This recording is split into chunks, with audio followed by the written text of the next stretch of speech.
Well, good afternoon, and welcome to another episode of Dancing with Change in Facility Management. And today's topic is data centers. And we have been dying to talk about data centers for quite some time, and the information and everything about them keeps changing. So I want to firstly introduce our speakers. So Bob Sharon and David Dodd. So, Bob, if you could just give a short bio so folks know who you are. Thank you, Kathleen, and good afternoon your time. Good morning from Melbourne, Australia. I come from the IT industry originally, and then got into data centers in the early 2000s. I'm a data center judge globally for Data Cloud Global Awards, and have lots of fun. Helps me to keep learning more about newer data centers.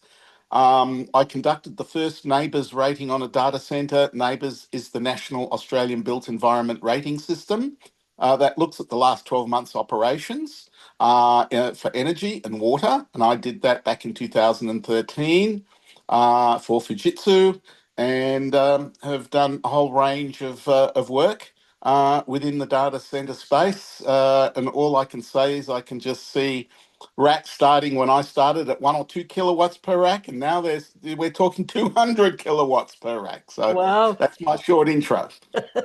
Thank you. David. I'm David Dodd. I'm live in New Orleans, and I have some information regarding Louisiana that's almost unbelievable regarding data centers. But my background is finance and economic development. But 20 years ago, thanks to Hurricane Katrina, I jumped into disaster recovery and resilience, or climate adaptation, as they say everywhere else in the world. I founded and run a nonprofit that's dedicated to increasing resilience capacity around the world. And of course, facility management, it's in my background in economic development, of course, but it's so important that everyone understand what's happening and what's going to happen from a facility management standpoint. So and especially with these enormous data centers. So I'm really happy to be here, and thank you, Kathleen, for putting this together.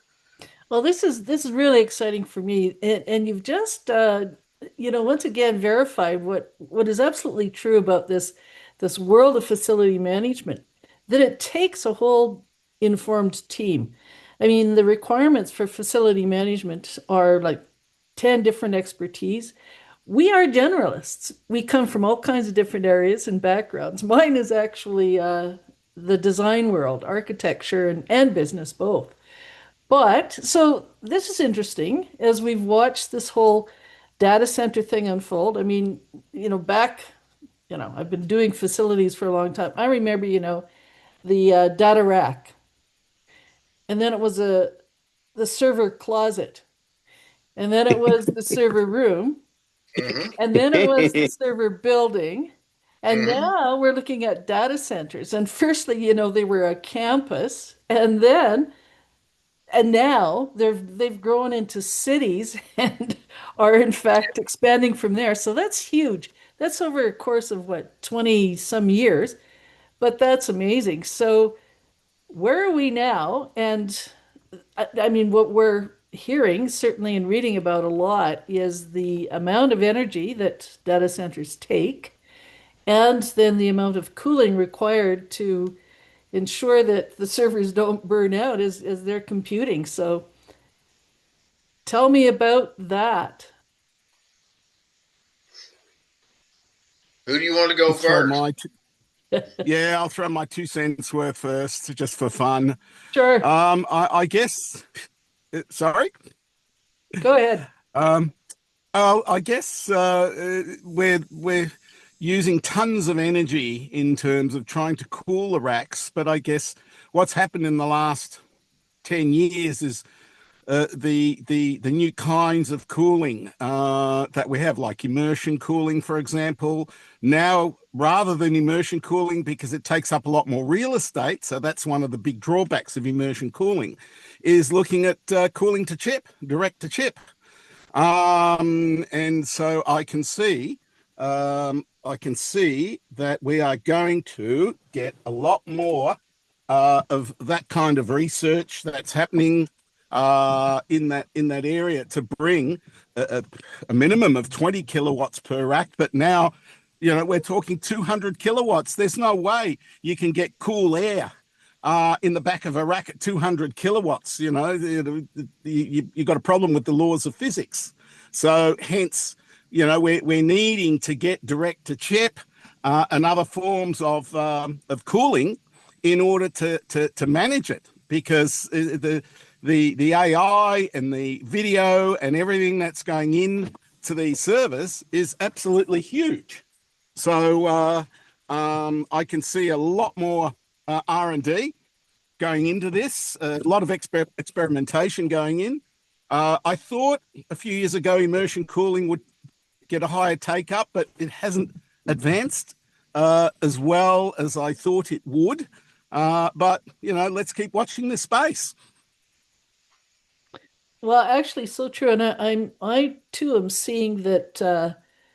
Firstly, these data centers, villages, cities now are being built so quickly, and I've watched some of the construction taking place, and it is literally, I don't know how many people are involved, lots, because there's Hundreds, thousands. yes, yes, and Yep. there's trucks backed up, and there's trades all over the place. So not only is it a huge demand on electrical power and cooling, and but it does offer up opportunities for different ways to do things, absolutely, and different ways to power, different ways to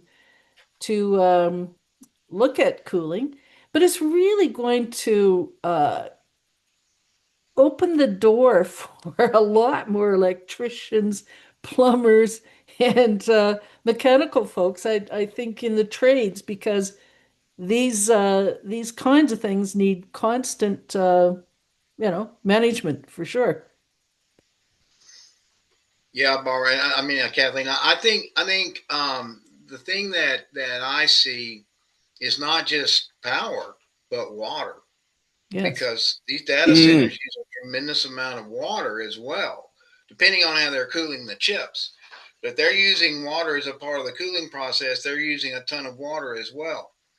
I'm very familiar with this whole situation because I have two very close friends who are in the data center development business, and I'm in constantly talking to them about what do data centers need to be resilient. How can they provide uh, uh, uh, redundancy Right. when they're using that much power. What happens if the power goes out, if there's a disaster, and what do they do to keep everything from melting down? And there are some innovations that I'm also privy to, that I'm actually working with a couple of companies that are doing some really innovative things in power. One that has a low voltage power that goes to an amplifier. You can actually lay these wires on top of the ground. It's at 15 volts. I mean, that's not even enough to shock you. Wow. And they Wow. have a compressor that compresses the power at the other end of that line. So you imagine a tornado comes. And one thing I was excited to do this, Kathleen. One reason is there is a $30 billion data center, a new city going up in a very rural. I'm originally from North Louisiana. I'm from Northwest Louisiana, Northeast Louisiana, which is in the Mississippi Delta. And anyone that knows that, there's nothing there. And they're building this new $30 billion facility in this very rural parish. We call counties parishes in Louisiana. And I have no idea how they're going to get the people there. I have no idea. They do, they know. But that is an area that is prone to tornadoes.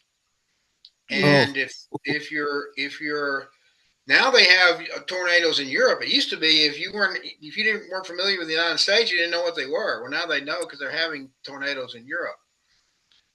And you know, Bob, Australia is like my second home. I've been there a couple of dozen times at least over the past 20 years, and I think that's going to happen in more and more places. The problem with that is it's so destructive. It's totally destructive. So what happens? What happens when the power goes out, or you have a disruption in the water supply because of drought? I mean, there are a lot of considerations about risk when you're talking about these things. And you know, build management is absolutely critical. And Barbara, you mentioned, I keep calling you Barbara because I was on the phone with someone named Barbara. I'm sorry, Kathleen. Yeah, Kathleen, Bob. you No, Bob. mentioned That's right. Kathleen, you mentioned that it's going to be great for skilled trades. Well, the other side of that is we already have a shortage in skilled trades. We all know that in the Exactly. Yeah, U.S. yeah. And with And what's engineers. happening with immigration, a lot of people that are being asked to leave the United States are skilled tradesmen.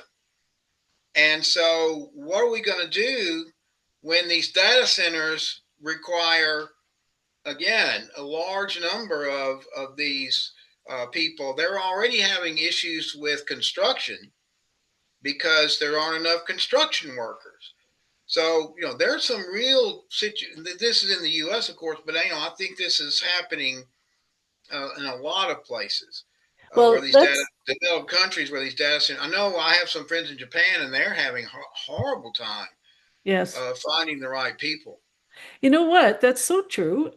Because right now around the world, there's a demographic shift. And we've been talking about that in facility management for some time because we want to encourage, we want to mentor younger folks to get into this business because firstly, it's very fun, challenging, and it's a good thing to get involved with. But you're right, there's a shortage of trades. We have to encourage our schools education system Mm, mm, to really advertise and offer more. But you're right. The fact that we need talent from other countries is probably not fully recognized here. That's a key part of actually being able to deliver on this. Something that we haven't yet touched on, and David, I know that you probably can, is the issue of because it's risk is security, and this is just digital security, right? Mm-hmm. And the the mechanisms that need to be put in place to actually guarantee that. Physically, we understand how that can be achieved. Mind you, when you miss people, then that's a vulnerability too. But digitally, security becomes a huge issue. That's an area that we cover in my practice is digital security and cyber crime. And here's a startling fact. During and immediate aftermath of disasters, and sometimes well into recovery, cyber attacks increase 400% in wow. areas that are affected by that 4 times, Wow. Wow. 400%. Yeah. And I know Bob from the bushfires. I mean, in Australia, there was a Mm, tremendous problem with that. yeah. Not only were there a lot of outages, but there was a lot of mischief going on in that process and even into the recovery. So this is something that affects all of us, but especially data centers, because if you take down a data center, it's like taking Oh, down part of the grid as far as information is concerned, Yes, absolutely. like taking and it's the like grid taking becomes down a more hospital. vulnerable. Yeah. Oh, Yeah, it's like absolutely. taking a hospital. Yeah, Yeah. yeah. It's so fundamental. But what I find in this area is there are some standards. So you've got TIA standards, You've got Uptime Institute standards in terms of, position, location, all your risk factors. So you do have the physical risk factors, that is. So there Yeah. are a number of standards that can be taken, but certainly on the cyber side, wow. I mean, you almost can't do enough in that whole space. My early background is cybersecurity. We supplied the first commercial firewalls in 1994. So I'm showing my age. So probably got a few grey hairs. But, that's fundamental in everything we do for our cloud service delivery. And we've got to keep looking at how can we better protect our digital infrastructure. There's no question about that. And we are becoming already, but we'll become even more dependent upon those chips that make artificial intelligence possible, and the data centers that house those chips are going to be, again, critical infrastructure. They're going to be labeled as critical infrastructure, just like power, water, healthcare facilities, all of that. When you talk about disaster resilience, you talk about that. What are the things that just cannot go down? And if they do go down, you have to get them back up as quickly as possible. Right. Well, I see Frank has joined us. Frank, did you want to just give us a quick hello and short bio?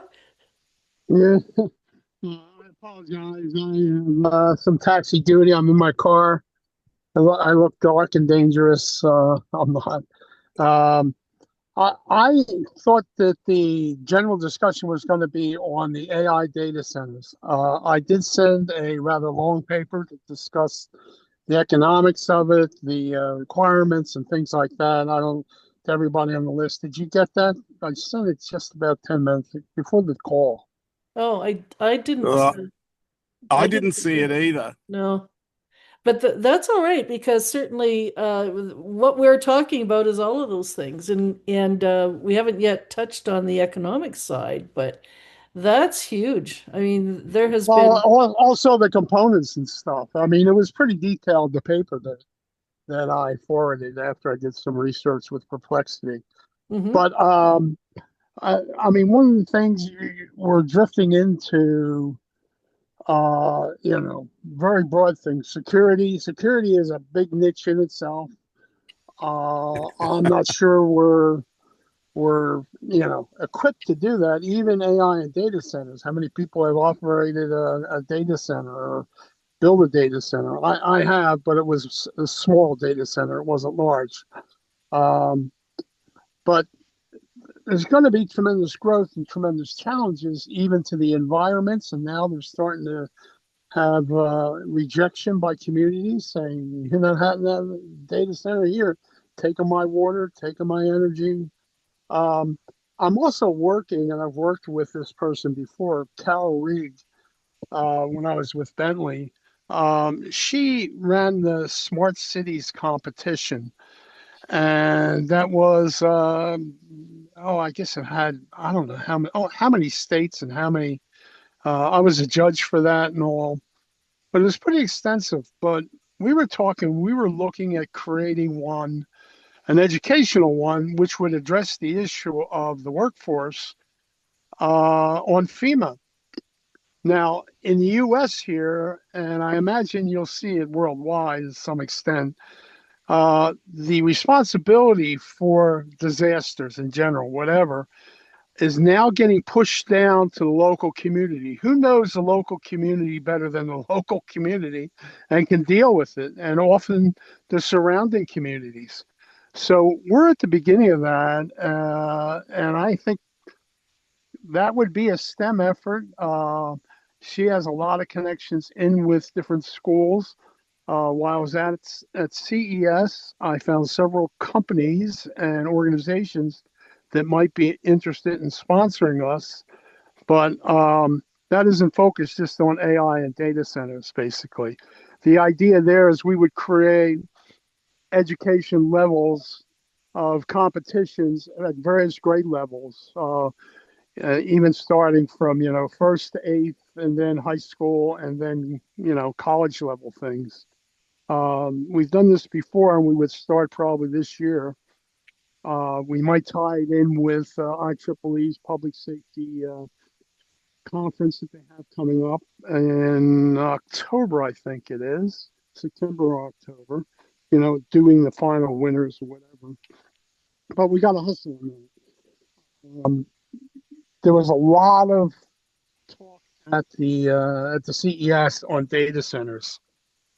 NVIDIA is the central one, and there's probably only two or three other major players, and they're listed in the paper that I sort of sent ahead with lots of references. There's no doubt about it that there's a lot of money, and how that money is going to be spent is a big question. The big guys, the Ernst and Youngs, et cetera, are going to be going after the big money. So the question is, in the self-serving thing, we can do these things, but how do we make money? How do we compete? What do we do? Originally, I thought we were talking about maybe building courses to train current facility managers that may be good facility managers, but not necessarily experienced in data centers and the unique situations in data centers that they have to deal with. Well, I think that Um, you're Go hitting a ahead. really important point there because facility management requires training constantly anyway, just because the whole environment, physical environment keeps changing a great deal, and it sits in the middle of the environment itself, the natural environment, which we've already referenced lots of change going on there. So I think it's worthy to actually put forward some ideas about this type of training and promote it not just across the US, but I think it's a global issue. Yes, it is a training in general for FM is a global issue, addressing unique situations in the U.S. is especially with FEMA. I'm telling you, FEMA is changing drastically, and money's going to be coming down into communities, and Right? communities will not know necessarily how to spend that money. And there's a lot Well, of ideas we talk to about partnerships. Communication Well, goes down. I don't mean to interrupt you at all because, Go Frank, ahead, because Dan. what you're saying is so important. But that's my field is resilience, and I've worked in that for 20 years. You missed the introduction, but that's what I do.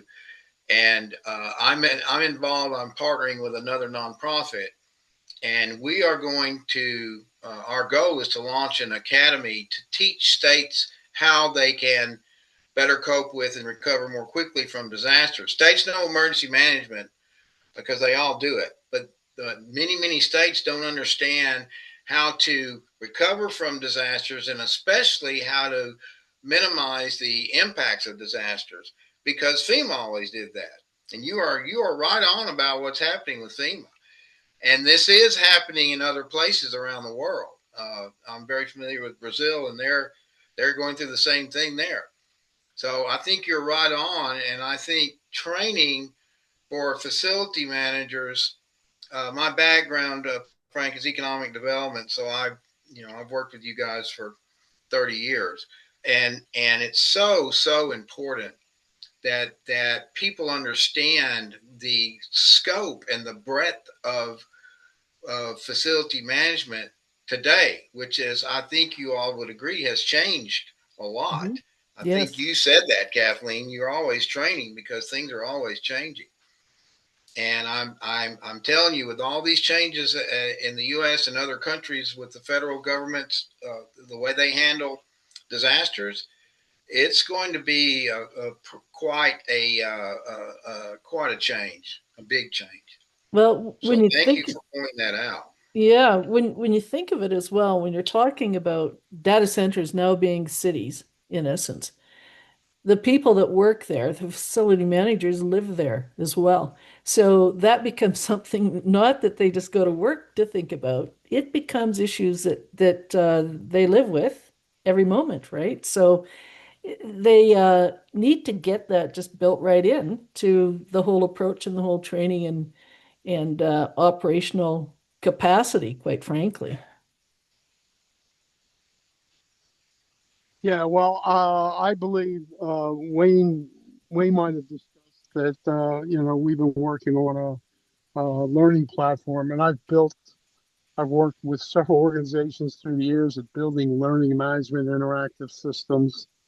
Lately, I focus with the UK. There's a group that's working on 5G and trying to encourage broader understanding and usage in the construction and in the facility. And it also has implications for disaster. For instance, first thing that goes down generally in any emergency, whether it's a flood or whatever, is going to be communications. Right? And we have solutions now with SkyTel that is probably going to IPO sometime this year and be widely available. So why not train fire departments, police departments, hospitals, schools, how to set up simple things? You can buy the equipment in a Home Depot, at a Walmart, and set up communications and this is 5G communications, which is critical. So that was one idea. We thought we would have the kids work with potentially different sites, police, fire, etc., Right. to learn how to set something like that up in an emergency and actually go through it, So document it. what's Well, the what's well, the at our office, what we're doing at Blue IoT is we run an internship program. So we take in interns from all kinds of universities, engineers of all kinds, and we train them up in whichever field, whether it's mechanical or whether it's data science or whatever the case may be. And it's a fantastic program. I wish more companies would do it. Well, I'm going to ask you to put all those particulars down and we'll get that posted so that we can start directing folks in the right place. So I'm going to ask a question here because we we we use clouds all the time. I mean, I don't think that you can have a device without cloud implications. And a lot of times that's actually there's satellite communication that actually facilitates moving data from all kinds of places to data centers and so on. So that, I mean, that's a space thing, of course, but it again demands some kind of look at risk and resilience, right? And what that would look like, because when we are experiencing environmental changes, drastic changes here on Earth, it's probably happening right above us too. Yeah. Yeah, well, one misconception there. Actually, there's probably going to be a movement towards standalone, non-connected, non-communication AI applications. I can Okay, build very sophisticated application on my Android, which has a terabyte of storage, and have it act as an interactive emergency query, like what's the power level needed here, or whatever. Ask whatever questions, and I built this actually for the 5G, an interactive avatar that it looks and sounds like me, but I don't have to have that piece of it.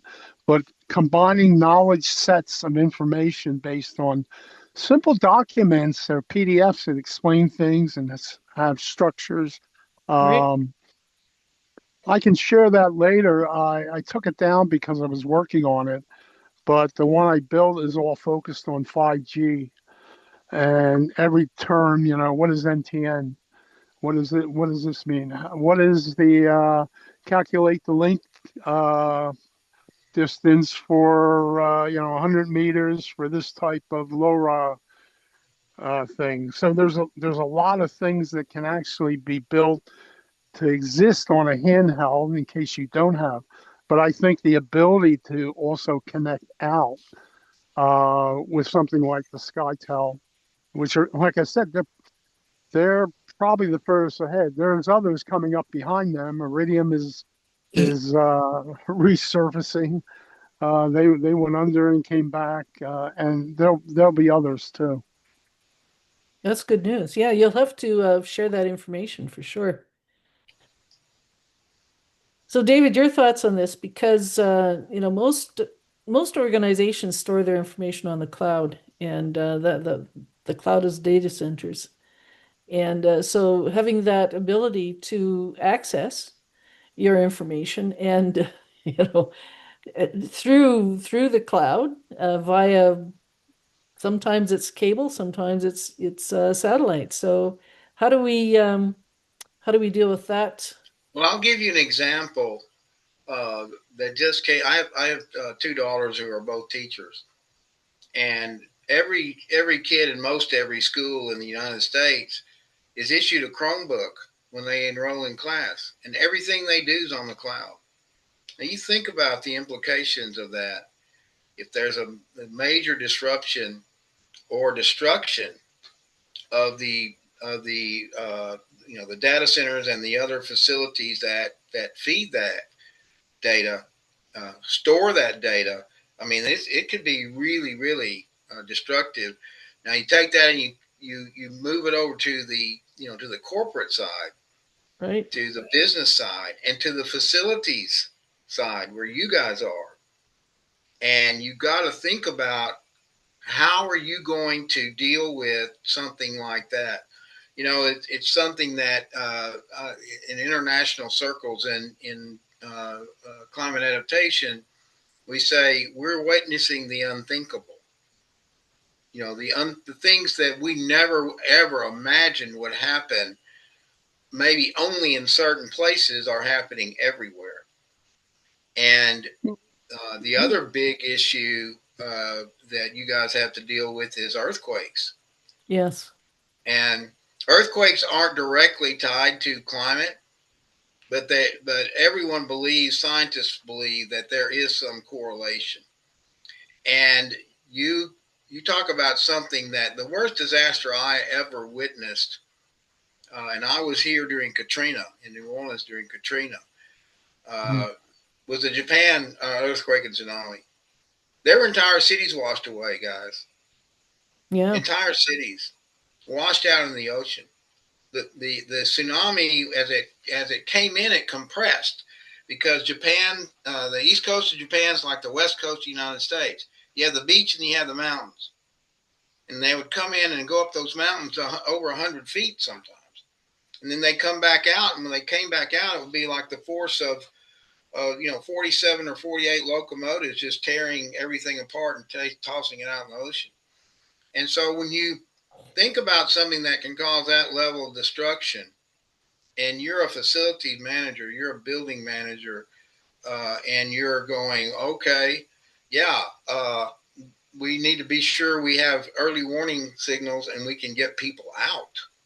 Yeah, and I think that's the feedback that needs to actually flow back to the engineers and the architects as they're looking at how they can, design these cities to be able to withstand that. And again, that speaks to the need for this kind of collaboration between how things operate and get maintained and how they're designed and built, because Right. those two really need to inform each other so that everyone's job becomes a lot more doable. Absolutely. Could not have said it better. Well, So, I also, when I ran the Robo Universe conference, I had one of the top people involved there, Robin Murphy out of the University of Texas. She's the head of Roboticists Without Borders, and of the 34 major disasters, they were on site for about 17 of them, including the Tokyo Fukushima disaster, the World Trade Center, many of the others. And they brought in different robots because, when the buildings collapse, it's another whole area in itself. Mm-hmm. But she's a great person to connect and maybe have as a speaker to to lead into dealing with disasters like that. Yeah, she's a legend. She's a legend in the industry. No doubt. Yeah, That'd be she's great. good. She's a nice person. I loved working with her at the time. You know what? I think that's a great idea. I like the suggestion of other folks weighing in on this because it's a huge topic, and we've already discussed how it's touching all of these different areas. And again, that's all part of the world of FM. So yeah, I like the idea of having more expert feed into this too, because it's not just a current situation. I mean, this whole series about is about change and how we have to keep very much dancing with it because it's constant, right? Mhm. Yeah. Yep. One of the biggest areas we haven't touched on is the fact, I mean, we've already spoken about the increase in capacity for racks, given AI and video, etc., going from what was 1 or 2 kilowatts a rack to 200 kilowatts a rack. Right. So we got these 200 megawatt hyperscale data centers. We've got a whole lot of data centers being constructed. But the big question is, how do we get power to these places? Yes. And I know there's one in the United States, I heard, I'm not sure where it is, and they're building a nuclear reactor next to it so they don't have to rely on the grid to provide local power. And it has zero greenhouse emissions. So I can see here we need to really carefully plan and look at, how, because one of the critical factors, of course, as everyone here knows, when you're looking for a space, well, you've got two main factors: power and comms. Where are your multiple sources of communication, fiber, and everything else to get there? Yeah. So these are fundamental, foundations, building blocks of the data center. Well, one of the things being examined here in Canada, because we're north, is that we've got a whole geography, a large geography that sits on top of ice, which is a potential solution on one level for cooling, but we have zero up there for infrastructure. So the whole power thing, there's different ways, like nuclear for sure, to provide power, but we don't have places for people to live, right? So that means that we really need to think about these data center cities as also including people. Yeah, Yeah, indeed. and there's certain communities now that have rejected the fact in their community they don't want a big data center. Yes. And I do believe that they'll start these big data centers will start sucking up the energy and potentially causing the rise of energy prices in the community, which is sort of effect you don't want to. You need to almost guarantee that won't happen. It is already Right happening. now, right now, data centers use 14% of all power in the United States. 14%. 3% is the global average. That's huge. Yeah, yeah. No, And the it's a But people, they're challenge. building them so fast here. That data center, I think, was in Nevada where they put the nuclear reactor. You're going to see more and more of that, no Yeah, question. for sure. For sure. uh, Well, it makes uh, sense. Texas, I know, has been that now they're really focusing on, and they're because they have the large aquifer. They're pretty. They have a lot of space. They're wide open. Um, there's a whole. Who was the guy that ran? He was the Secretary of Energy in the last Trump administration. Um, can't remember his name now. But anyway, he has a project down there that is uniting wide open space and water and the energy commitment. He has all three, and he's trying to build that in his state there. As long as it includes the people that have to manage all of this too, right? Because Well, no, he has a consortium of some type that is pulling all that together.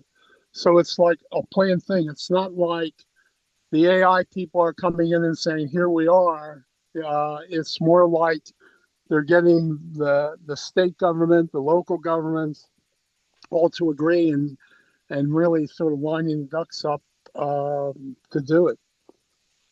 Um, Well, this I'll see it. takes It's on a collaboration. link. I'll try and find the link to that, the video of it. It's pretty good. Sure, that'd be great. So,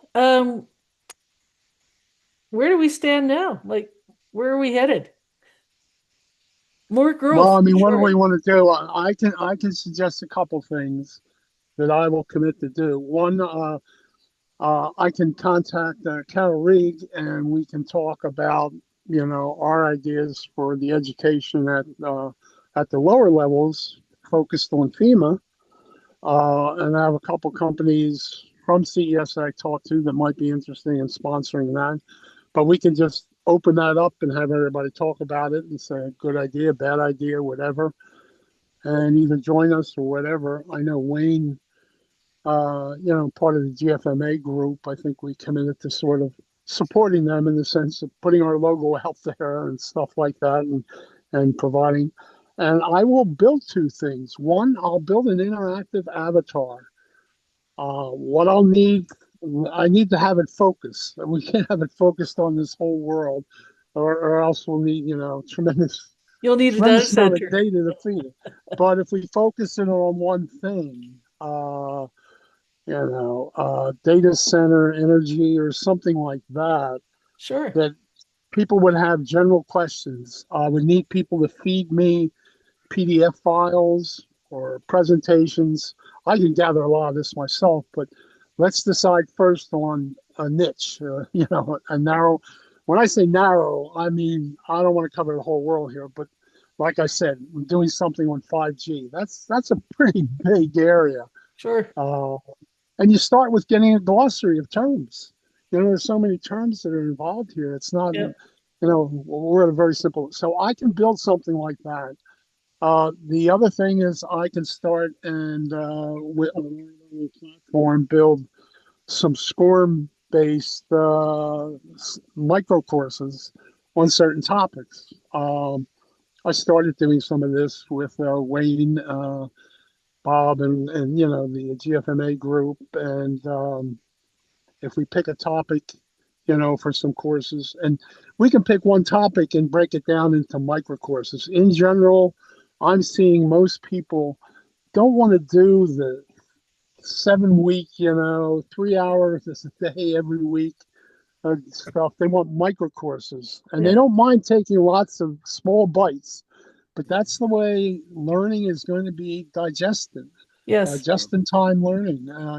Yes. So I can build a score based thing, which then becomes transportable or portable into other learning systems, and we can promote it on different platforms, and we can offer. I think at GFMA we were talking about different education things, and we can have different levels. Some people might just want to take unlicensed courses.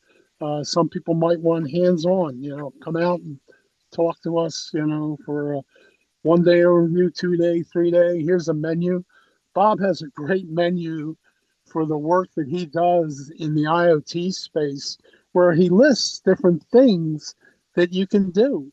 Some of them are small, bite-sized things. A lot of FM organizations, they're under big scrutiny and budget squeezes, and they Always. don't have a lot of money. So maybe just small nibbles of stuff would entice them to say, "Yeah, I want more of this."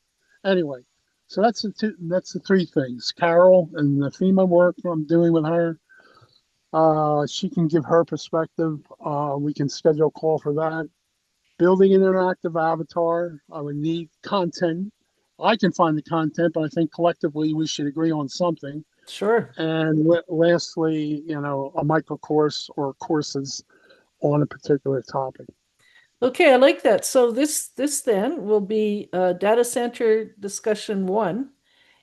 And I think then the next data discussion center two can reference some of this small bites, which I love that coursework, so or learning, ongoing learning, and we might then just you know test to see how that the uptake on that, and then expand it to other areas so that we can actually cover the whole lot as it changes.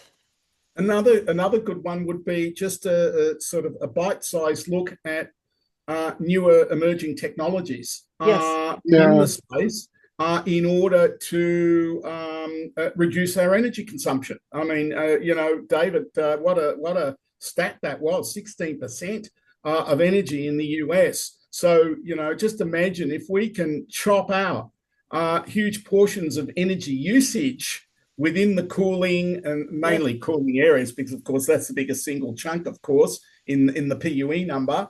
So technologies like nanofluids for chillers, which we are heavily involved with now, that we're chopping 15-20% of energy out of chillers. There are plenty of other technologies in terms of what format of closed cooling do we have, whether it's in aisle or it's in package, in room. There's so many ways, and there's no one silver bullet, because as we know, every facility is different.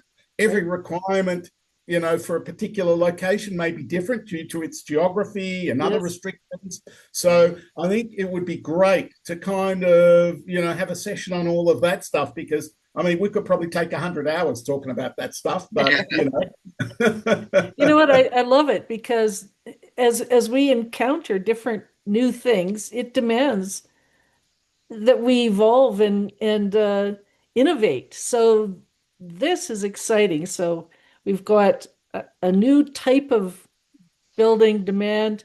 We've got education required. We've got innovation happening. This is good stuff. good fun Absolutely. too. So I think that Just a quick comment to Bob there on the when I was out at the CES, I talked to the CEO of the LoRa organization, LoRa WAN, and they have a tremendous amount of material under their organization. Yep. But I arranged, we're going to have a talk, Bob, you and See that? First yeah, LoRaWAN with the controller in CEO the of world. LoRa. It's the Yeah, first one. We designed it, developed it. yeah, no, because I told him about you, and he said, "Well, let's talk to you guys and find out how we can work together." So I Yeah. think we're going to have some follow up on the LoRa focus there. Yeah. No, it's as a IoT or as a wireless data pickup. We looked at all the protocols, Sigfox, NB-IoT, Wi-Fi, Zigbee, you name it. It is a more generic. It's not the only, but in most cases, picking up wireless, you don't always use the wireless, but where you do and where it makes sense. LoRaWAN is by far the most versatile. Cyber, it's great, much easier to manage. It's a non-IP network. Yeah, there's so many things. Again, that's another discussion, of course, in itself. How do we pick up data independently, even within a data center, not on the same network? Again, to protect everything and not All allow right. holes in attack services to come into that data center. Right. Yeah. wow, this is complex. I love it. There's lots going on here. Look, I do want to thank all of you because we are just getting started. I get that, and this is fabulous. The depth that we can get into, the knowledge that we can share with the marketplace. Certainly, the FM marketplace is huge. So I have to end this discussion, and it's going to be a prelude to another, probably another couple. So I will dig into what you sent out, Frank, and I'll be in touch with all of you. But thanks very much. This has been a very exciting discussion, I think. And we're on to something big here. So thanks a lot, guys. Thank All right. you. You'll see in the Thank you, paper, Kathleen. It's great to talk with you guys. Yeah, you too. Kathleen, pretty deep dive into that, into the data center stuff, the AI and data center. You'll see the write up there. Super. We'll get it published on our website then too. Thank you much. Well, I would hold off on that um, We'll at this discuss. point. Yeah, we'll discuss it because you might Okay. want to slim it down. All Okay. right. Thank you. Thank you. Thanks, Bye, everyone. everyone. Have a Bye. great day. Bye. Bye.